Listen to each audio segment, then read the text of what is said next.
buenas amigos metaleros, ¿qué tal? ¿Cómo estáis? Soy de vuestro anfitrión aquí en el canal del Dragón de YouTube, Oro Plata. Hoy vamos a hablar del oro de Moscú, una historia que ha marcado la crónica del siglo XX en España.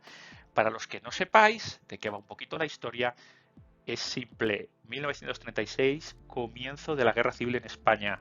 El gobierno de la República decide trasladar todo su oro al extranjero y gran parte de ese oro termina en la Unión Soviética. Esto es una historia llena de política, espionaje, honor, asesinatos, suicidios. Aquí hay absolutamente de todo y por supuesto el oro como eje central.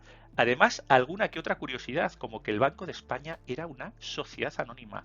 Y este oro, ya os digo, protagonista de la historia, ¿de dónde venía? Porque ¿cómo lo tenía España? Luego, ¿en qué formato fue? Que fueron monedas, pero ¿qué tipo de monedas? Eso nos puede dar una pista de lo primero que acabamos de preguntarnos, de dónde venía ese oro. Y sobre todo, ¿qué ocurrió con ese oro y cuánto valdría ahora mismo? Acompañadme que os cuento la historia. Julio de 1936, España está en guerra. En el Banco de España nos encontramos con las cuartas reservas del mundo. ¿Y cómo es que España, siendo un país razonablemente pobre en aquel entonces y además, bueno, pues sin recursos naturales y prácticamente semi-industrializado, ¿cómo era posible que tuviera las cuartas reservas del mundo en oro? Pues muy sencillo, porque se acumularon durante la Primera Guerra Mundial en las cuales España fue neutral. Ya sabéis lo que ocurre en las guerras. Principalmente el que se hace rico de verdad son los países neutrales que venden armas a uno, venden materiales a otro y reciben siempre, normalmente, oro, es decir, reciben dinero de verdad porque no se fían de los papelitos que emiten los países contendientes. Este es el tipo de negocio que lleva haciendo Suiza los últimos 600 años. Pues igualito, igualito de España, que salió muy bien parada en ese momento de esa posición de neutralidad de la Primera Guerra Mundial. 635 toneladas totales custodiadas en el Banco de España. Primera curiosidad, como se avanzaba en la entrada. El Banco de España era una sociedad anónima. Es decir, tenía 350.000 acciones de 500 pesetas cada una. Es verdad que el Ministerio de Hacienda pues ponía al director, etcétera, pero su consejo estaba constituido por 21 miembros, 15 elegidos por los accionistas, uno por los bancos banqueros, otro por el Consejo Superior de Cámaras de Comercio, Industria y Navegación, otro por las confederaciones agrícolas y los 3 restantes, que era, digamos, la Cámara de la cúpula directiva, por el gobierno. ¿Quiénes eran estos accionistas? Pues no lo sabemos. Hay mucha oscuridad al respecto. La verdad es que no lo sabemos quiénes eran. Sí es cierto que el Banco de España pasó a su estatus actual en 1962, cuando se nacionalizó durante el gobierno de Franco. Pero entonces, 1936, era una sociedad anónima. Las reservas que había entonces no eran de España, porque era un custodio el banco, un banco privado, recordamos, una sociedad anónima. No eran nacionales, pero sí, a través de la ley Cambó, podrían ser usadas para ejercer de, bueno, pues estabilidad, de dar un poquito de ejercer de palanca de estabilidad para la divisa, la peseta, para que no hubiera episodios de inflación, etcétera, etcétera, etcétera. Ejercer, ahí lo veis, una acción interventora en el cambio internacional y en la regularidad del mercado monetario. Pero el gobierno no podía vender o comprar bienes con este oro. Primeros momentos de muchísima confusión. Lo primero que ocurre es que prácticamente el día del alzamiento nacional, el subgobernador primero huye a Burgos para fundar el Banco de España, el otro Banco de España, que había 2 bancos de España. Estaba el Banco de España que conocemos con sede en la Plaza de Cibeles en Madrid, y luego un Banco de España nacional de la España nacional. Primera orden, corralito de 2.000 pesetas el 19 de julio.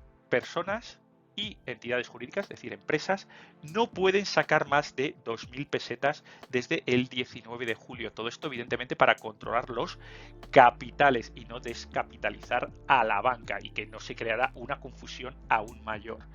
De momento, evidentemente, se tiene que nombrar un nuevo gobernador que sea afecto a la República y reparte las reservas bajo instrucciones de Negrín, ministro de Economía y Hacienda. 72,5% van a la Unión Soviética, 460 toneladas de oro fino, que eran equivalentes a 1.586 millones de pesetas oro.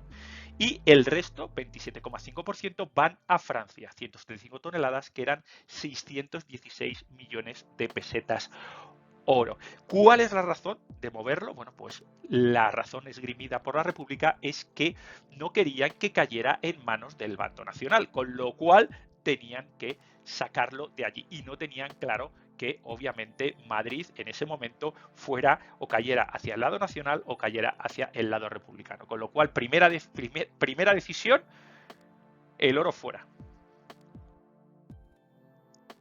La orden se ejecuta en septiembre de 1936, una orden diseñada, pergeñada por el presidente del Consejo de Ministros, Largo Caballero, el ministro de Hacienda, Negrín, y el de Marina, Indalecio Prieto.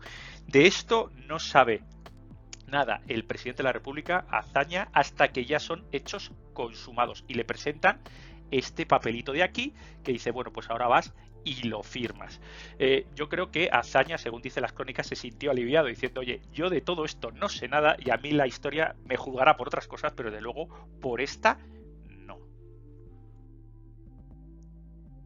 Un día después de la emisión de este decreto, que aún no tenía firma, se firmó algún tiempo después, se presentan 50-60 metalúrgicos, militares y empleados de banca y sindicalistas en el Banco de España con el ánimo de llevarse el oro. Lo primero que tienen que conseguir es que el cajero, una figura esencial en un banco nacional, que es, si recordáis los antiguos billetes de peseta, firmaba junto con el gobernador y con el interventor, firmaba los billetes, bueno, pues es la persona de confianza que en teoría es totalmente neutral, es totalmente, digamos, independiente de temas políticos, de temas empresariales, de temas es la honestidad personificada, si lo queremos llamar así. Bueno, pues el cajero no estaba presente y se le detiene haciéndole venir o ir al Banco de España. A punta de pistola se le obliga a firmar el traslado del oro. La leyenda empieza aquí. Dice que por temas de honor y porque no estaba en absoluto de acuerdo con el procedimiento, se niega a hacerlo. Y aquí hay dos versiones. La primera es que se le ejecuta a sangre fría y le hace parecer como que se suicida. O bien se suicidó efectivamente y no le ejecutan. El caso es que el buen señor, pues evidentemente fallece y... ya sabéis, los fallecidos firman o no firman y si no se les sustituye para que alguien firme, con lo cual se legaliza, entre comillas, este movimiento y pues bueno, todo el personal que fue movilizado mete el oro en cajas sin numerar, en cajas de estas de grandes de municiones, unas 7.800 en solo 4 días. Y mirad qué pesa, debieron trabajar mucho. El caso es que bueno, lo meten en camiones y se envía a la estación de Mediodía, actualmente a Atocha. Luego en tren a Cartagena y se embarcan en 4 navíos soviéticos que estaban esperando curiosamente. Que uno diría, oye, qué casualidad que había 4 navíos soviéticos, 4 barcos soviéticos esperando en el puerto de Cartagena al oro de Moscú.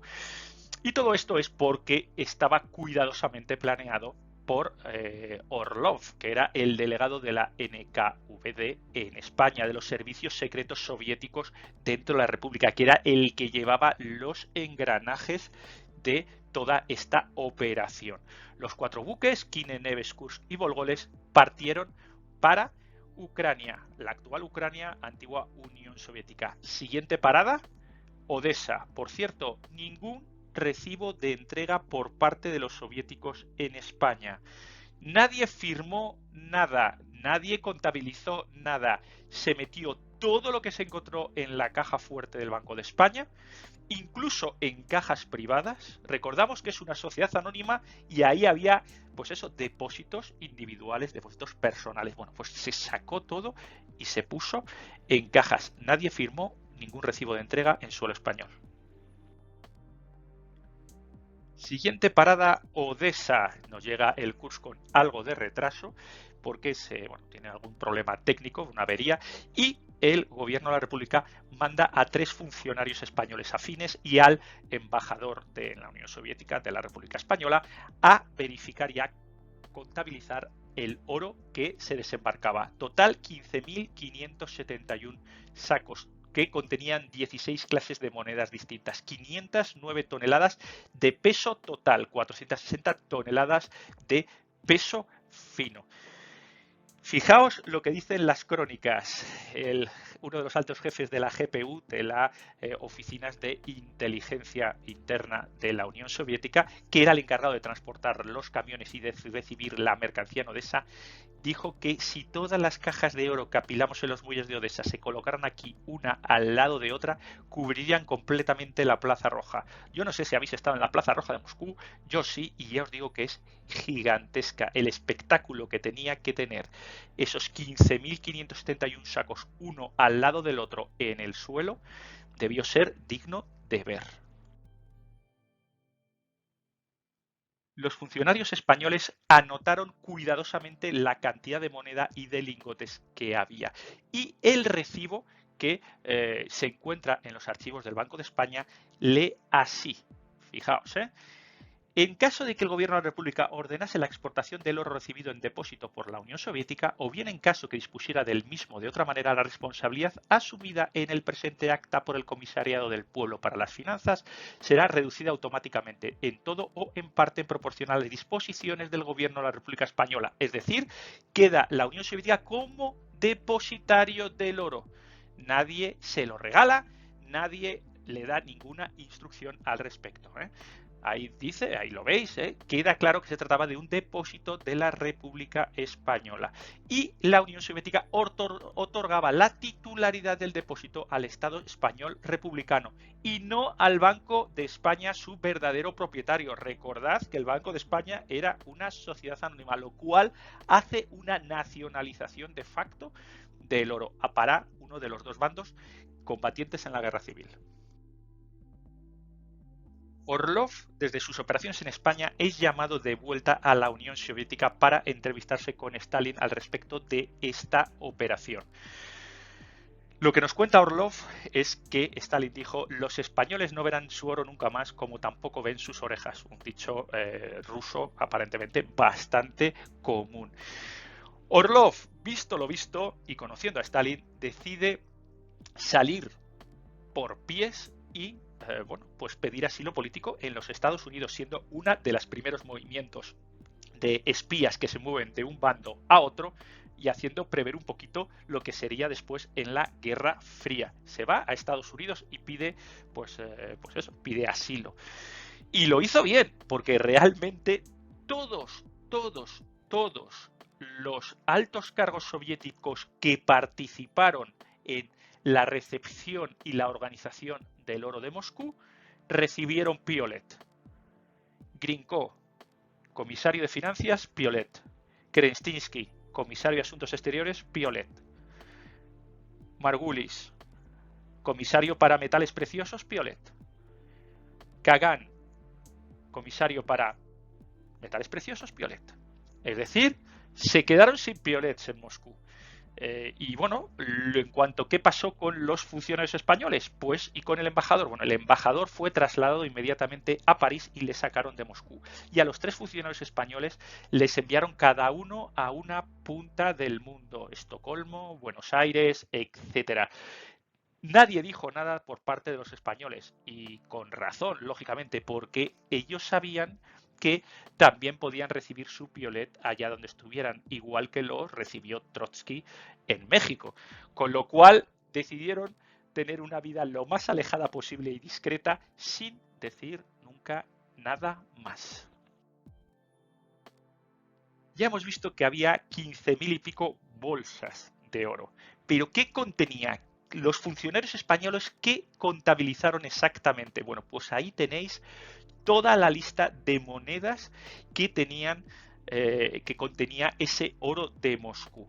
Los datos, originalmente de Martín Almagro Córdoba, en un artículo en la revista Numisma, pero que hemos conseguido a través de nuestra web amiga Moneditis, un blog absolutamente esencial para los que os guste la numismática y en especial los 8 reales. Bueno, pues os lo dejo, por supuesto, esta entrada de blog Moneditis, os lo dejo en comentarios, ¿de acuerdo? Bueno, pues aquí tenéis el listado y esto nos da una pista de dónde vino el oro de Moscú. Había, por supuesto, oro español, onzas antiguas, había 100 pesetas españolas, luego había también oro francés, napoleones, 20 francos, 50 en muchos tamaños. Había moneda americana, es decir, que esto significa que España vendió bienes a Estados Unidos, a Francia, incluso también, pero muy poquito, a Alemania durante la Primera Guerra Mundial, vendiendo a unos y a otros, por supuesto también a Gran Bretaña, libras esterlinas, lo que eran soberanos.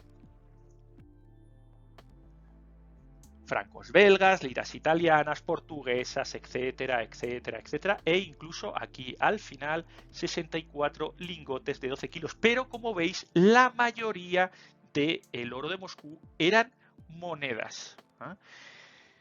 Reitero, lo tenéis ahí en Moneditis, ahí tenéis los datos. Por número de monedas y país. Libras esterlinas, 16%, 8,9 millones de monedas. Francos franceses, 13,4 millones. Dólares americanos, 13,7 millones. Y monedas españolas, un 26%, 12,5 millones. ¿Qué pasó con todas estas monedas? Pues que se fundieron. Así de simple. Y bueno, pero si estaban en depósito por parte de la República Española. Sí, claro. ¿Lo tocaba la República Española? No, ¿verdad? ¿Quién lo tocaba? La Unión Soviética. Regla número 1 del metalero. Si no lo tocas, no es tuyo. Y efectivamente aquí se vuelve a aplicar esta ley universal. Como la que tocaba era la Unión Soviética, disponían como si fuera suyo. Y entonces, pues bueno, básicamente tenían una cuenta con la República en la cual se iba descontando los valores de los bienes exportados de maquinaria de guerra, sobre todo, a la República, los fusiles, los tanques, todo lo que estuvo peleando del lado de la República de fabricación rusa, fabricación soviética, se descontaba de este oro. Por supuesto, como descontaban, era muy a favor de los soviéticos, es decir, usando 3 estrategias. La primera, un cambio dólar Estados Unidos ruso, siempre muchísimo más favorable al ruso, con a lo mejor un 20 o un 30% de diferencia frente al cambio internacional. Número 2, gastos de fundición elevadísimos para la época. Y número 3, costes del material totalmente inflados.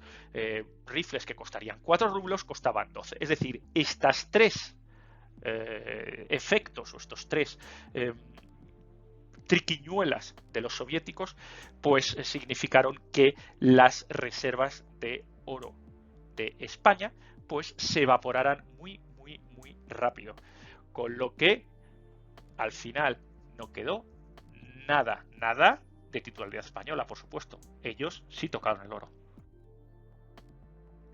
Hay estudios antiguos que intentan, pues eso, valorar el oro de Moscú. Bueno, pues lo que hemos hecho en el canal ha sido traer toda la información que tenemos de los recibos, poner cada una de las monedas, aquí lo veis, monedas por tipo, ahí en primera columna, el número de monedas, el país emisor, un precio de mercado, vamos a decir, conservador en la mayoría de los casos, y en la otra, bueno, pues en otros casos que puede ser debatible, pero yo creo que muy justo y muy cerca de la realidad, el oro fino por moneda, el oro fino total y, por supuesto, el precio total.